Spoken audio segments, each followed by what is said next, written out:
President, members of the legislature, that last exchange I think was very enlightening, and it kind of took me away from some very serious work that I'm doing. I'd like to ask Senator White a question or two, if I may. Senator White, would you yield?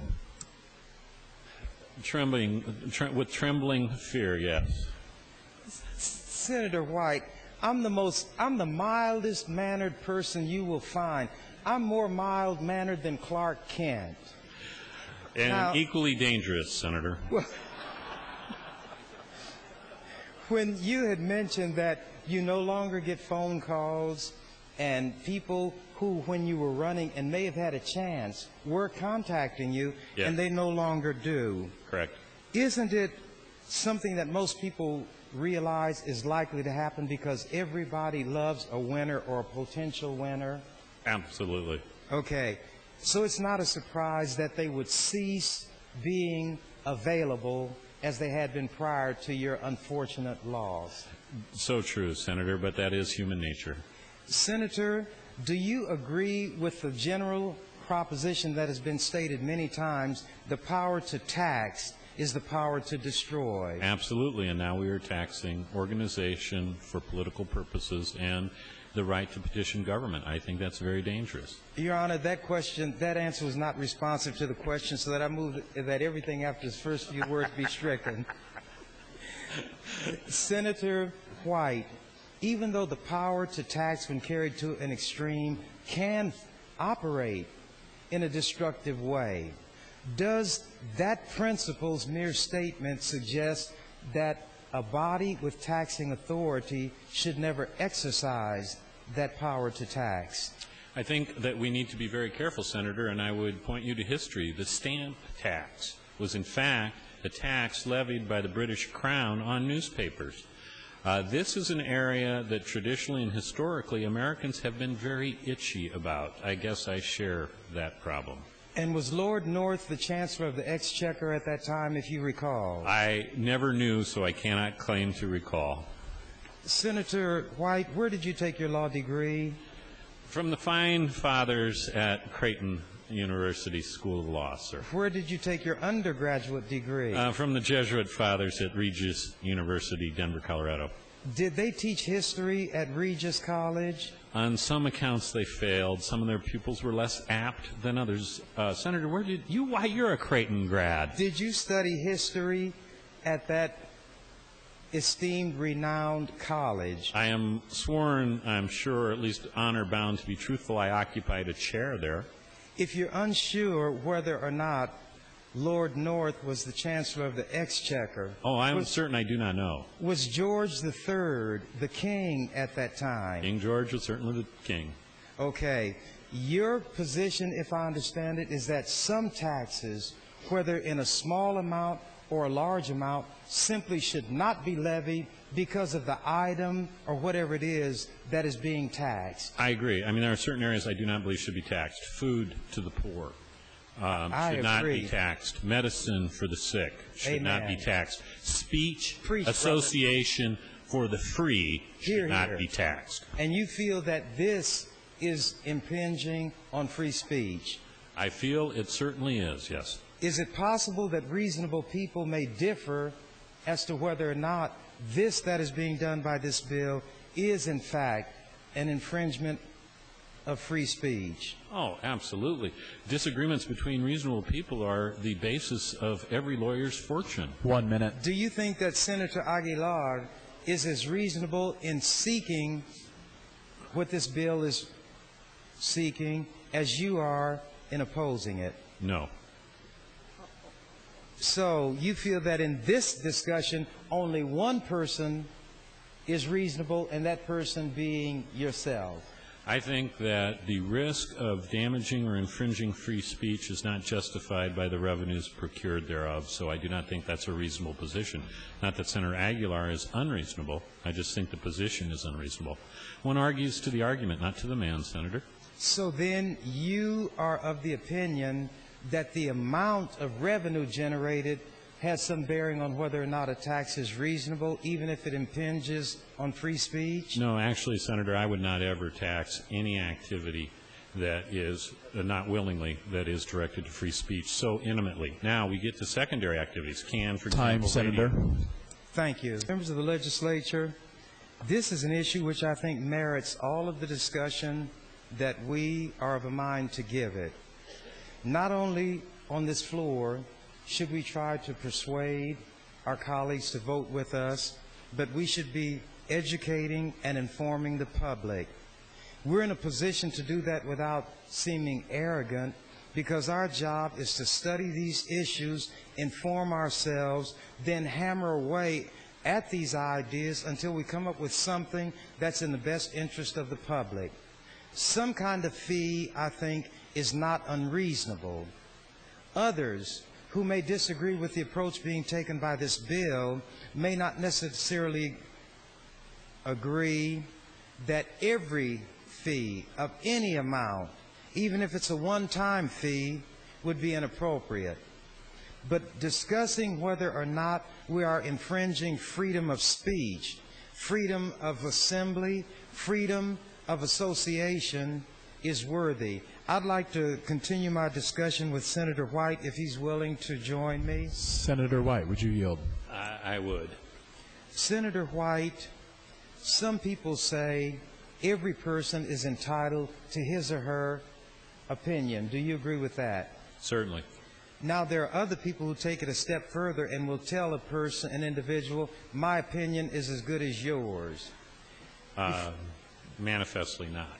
Thank you. Because if we're dealing with a situation that requires study, experience, the gathering of facts and data, and one person has gone through that process, another person on the street corner is entitled to his or her opinion, but it is not as good and not worth as much as the person who went through the developmental stages that led him or her to adopt an opinion on which others can rely. Senator White, are you opposed to the imposition of any fee when we're talking about these kind of committees to either bring them into existence or sustain their existence? Well, I do not like any fee. I would have to tell you philosophically, yes, but political reality, can I accept something other than this? Certainly. I mean, you know, this is the art of the possible. While principles must guide, what is possible must be done. Thank you. And Senator White, spoken like a true mentee of the Jesuits, who are known as the soldiers of the Pope. I know all that kind of stuff because I was educated by them too, and I did a bit of educating myself. Yes, they learned from you, and you certainly learned a few of their tricks. Yes. Now, Senator White, are you willing to say what you might be prepared to accept in this area, or would you rather not declare yourself at this point? No, I was very kind to talk to Senator Nelson, talk to yourself. I do not like this. I will not pretend to like this, but if it is a one-time $100 fee, and those are being paid at the outset of a political career at the time they have $5,000, I have far less concern than an annual fee reoccurring, especially in the situation of someone who is unsuccessful, still has a debt, wants to proceed, and then they have to pay $100 in order to try to pay off a debt because, in the end, they wanted to participate in the political process. I have a problem with that. Thank you, Senator White. Members of the legislature, now the basis has been established for negotiation. One person is on the ultraviolet end of being reasonable. The other is on the infrared end of the spectrum, being very highly charged in favor of his position. But I'm not going to say which is where. But here's the kind of negotiation you have to be careful of. I have a dozen eggs. Senator Aguilar has a dozen eggs. We negotiate till I have 2 dozen eggs and he has none. Then I say, next time you get some eggs, Senator Aguilar, let's negotiate again. Gentlemen, start your engines. Thank you, Mr. President. Thank you, Senator Chambers. Thank you, Mr. President. Thank you, Senator Aguilar. When it comes to fees and taxes, there can be a distinction drawn. If a person receives something in exchange for the payment of an amount of money, that can be called a fee. In a very general way, you may say that When we pay taxes, we're receiving something in exchange in the form of governmental services, the fixing of roads, and all these other things. But we generally understand a tax in the sense of something coming out of my pocket without anything tangible being returned to me. Maybe some people will gain from that tax and what is produced therefrom, but not everybody equally will benefit, and some people not at all. So, whether we call an imposition by the government of a certain amount of money a tax, a surtax, a fee, or any other term, when the government is raising money, I think that should fall under the general rubric of taxation. The only way the government can raise money is by taxing, whatever name is given to it. When we live in a world where everything continues to increase in cost, the government cannot exist when it must make purchases as much as anybody else without raising an additional amount of money to pay the additional cost of what the government must purchase. I think a politician is either being very disingenuous or very naive when he or she will tell the public, I will never vote to raise taxes, I will reduce taxes. That person does not understand the role of government, the cost of government, the only means by which government can raise the money it needs to function. So instead of informing and educating the public, which is what you need to have a properly functioning democracy, you need an intelligent, educated, informed populace. When politicians who are supposed to be the leaders of society mislead and engage in disingenuous statements, the public is left with the notion that those who vote to raise taxes are dishonest, that the money is being wasted, that it's being squandered. Yet those politicians who will campaign on a platform of not raising taxes, who will rail against tax increases, will nevertheless try to reach into the general fund where that tax money winds up to extract money to pay for something his or her constituents want. 1 minute.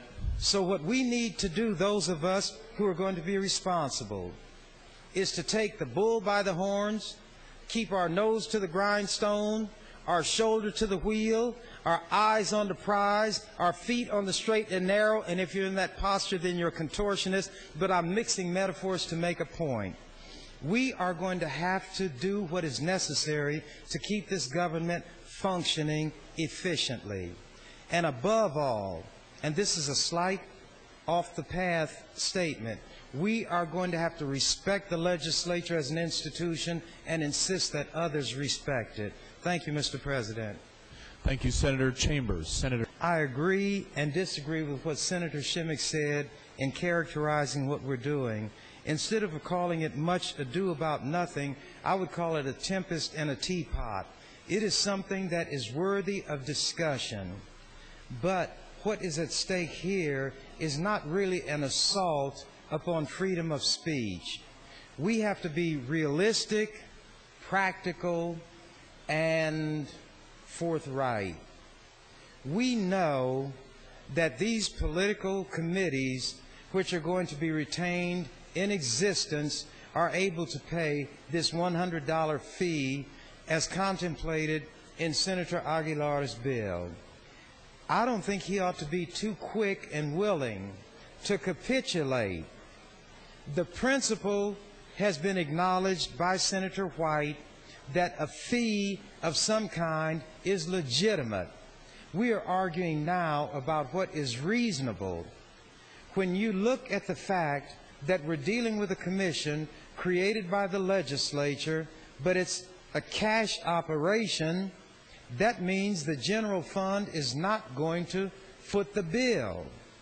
That the public at large, through its general taxes, are not going to be involved in paying the freight for this commission.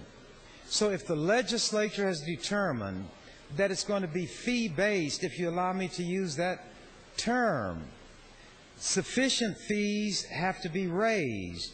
So rather than impose very large fees here, there, and yonder, you spread it out and use a reasonable amount which can be afforded by those who want to participate in this game.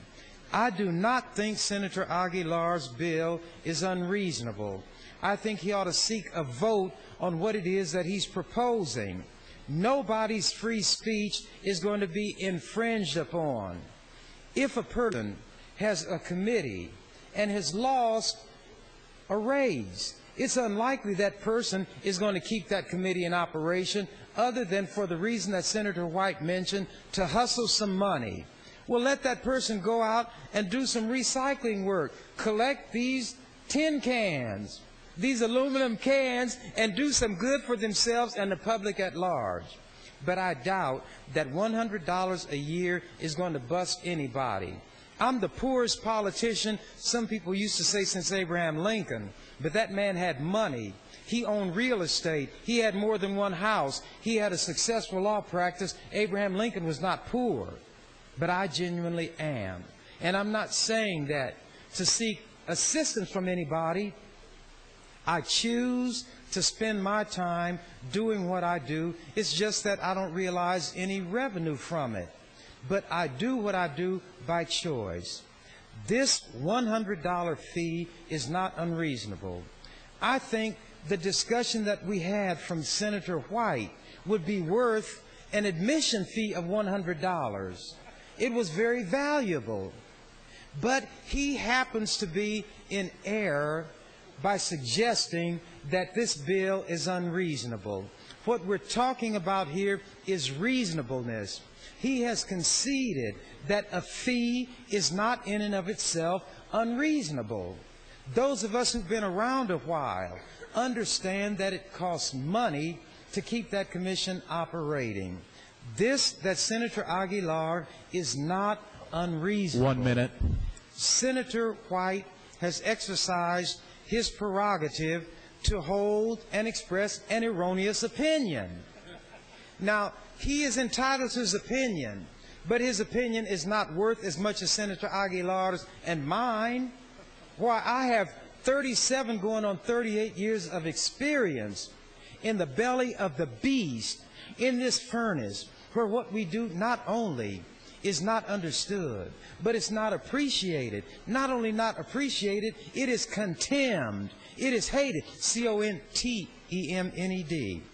But we chose to be here. I'm going to support Senator Aguilar's bill, and I'm going to oppose any amendment that would reduce it from where it is, including a crawdad amendment from Senator Aguilar, if he offers it, to reduce this fee to $50. Don't be a jet-propelled crawdad. Run forward. You're on the right path, son.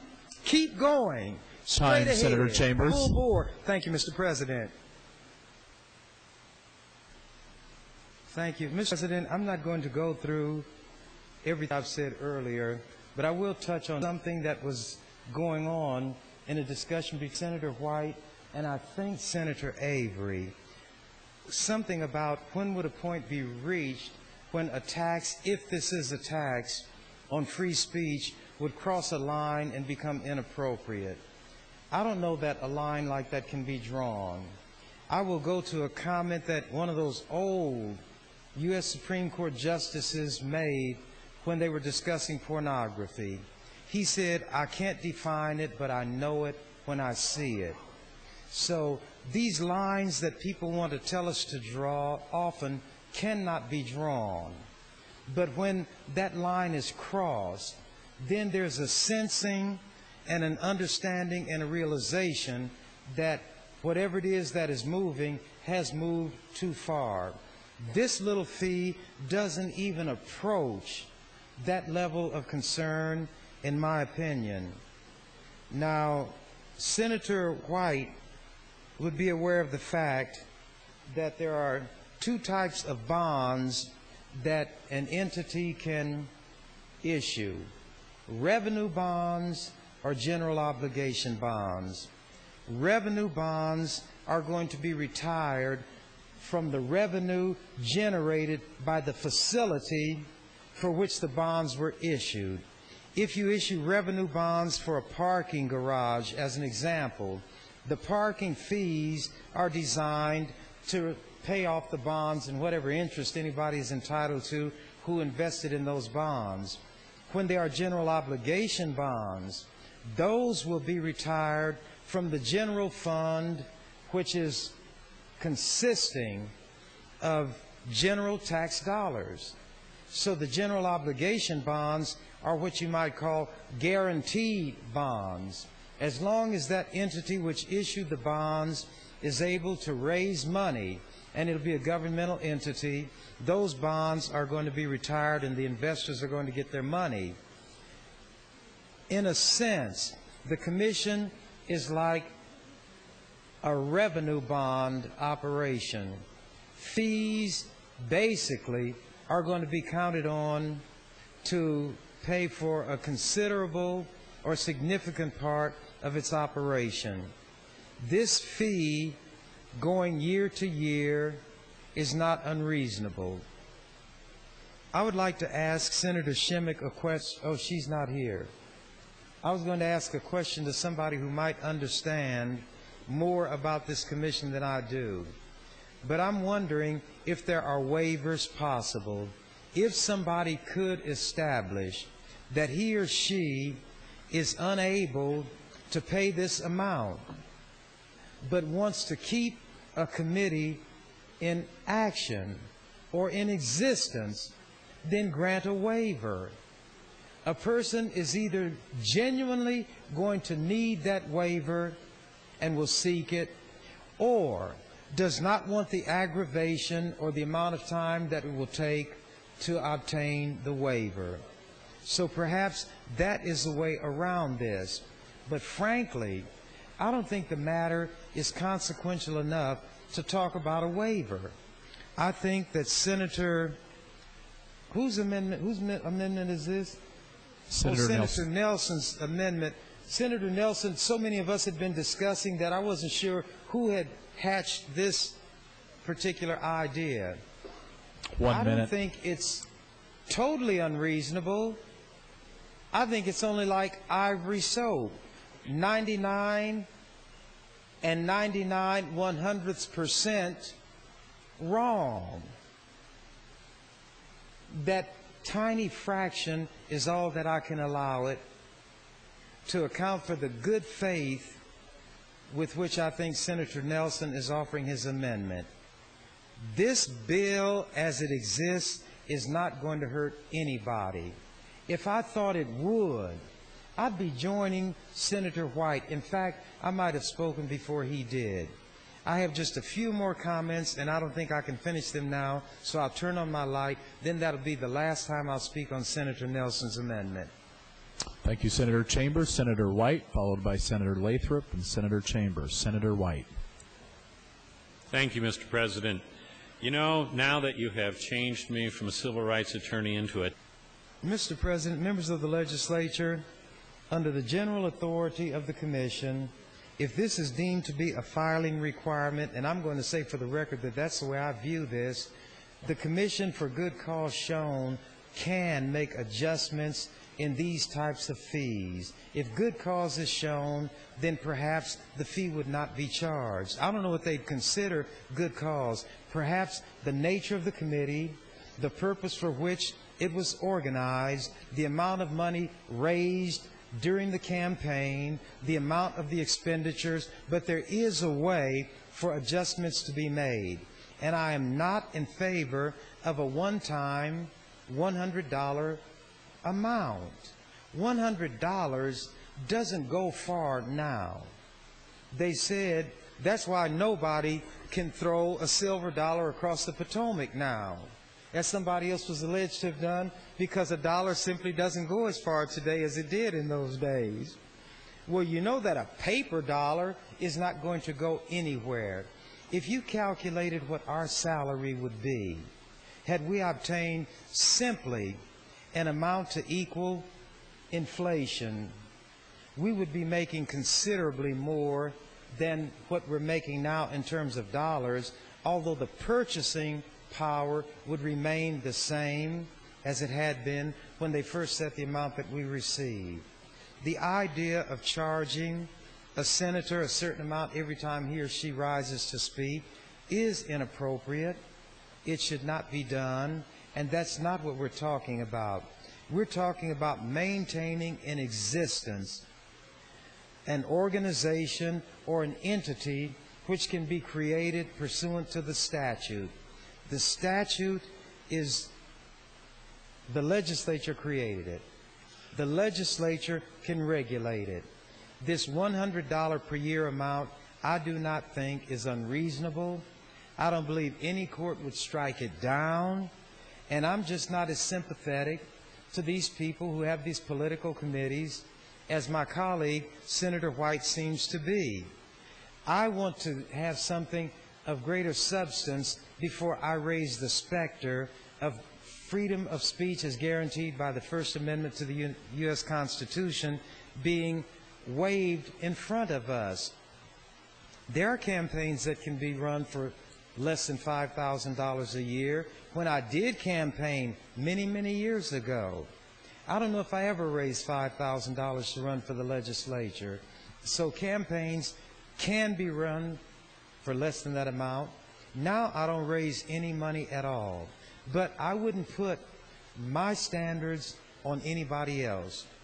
I'm saying that for the general run of people and organizations and operations and outfits who will or which will establish one of these committees, $100 a year is not enough to maintain that committee. If they think that this committee, which exists for the purpose of raising funds, they can't raise $100, they don't need the committee. Let it go. We're rescuing them. What are they going to do? Go out on the street corner with a cup and say, help my failed campaign. Help me. Give me some money because I didn't win. They'll say, look, with what you're doing out here, you shouldn't be wherever you were trying to go. Don't stand on this corner begging. Go get you a job, Senator White. Sell some newspapers. Collect some of those cans. 1 minute. But in all seriousness, Senator Nelson's amendment is not worthy of consideration if you're supporting it because you think somehow an inappropriate infringement of speech is occurring here. There are a lot of things you can't say. You cannot lie on an application for a bank loan.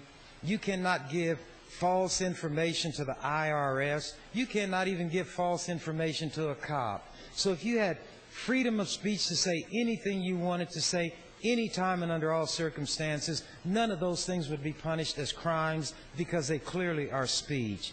Senator Nelson's amendment should not be supported. Thank you, Mr. President. President, I had said I wouldn't speak again, but I have to respond to something Senator White said. When I mentioned possible things to consider in determining whether there would be a reduction in the fee or a waiver, I was mentioning things that is not what the Commission has said it would look at, nor would anything that I mentioned be contained in this bill. Mr. Daley is a lawyer.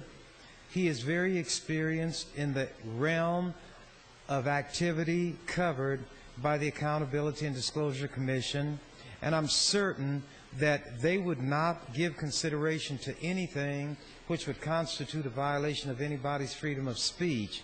So, if one of the things I mentioned by way of example would constitute a violation of the right to free speech, that simply would not be considered. My words are not binding on that commission. They are offered by way of example, in the same way that many things on this floor are offered by way of example, but they're not put in the form of amendments because they'd have no place in a piece of legislation.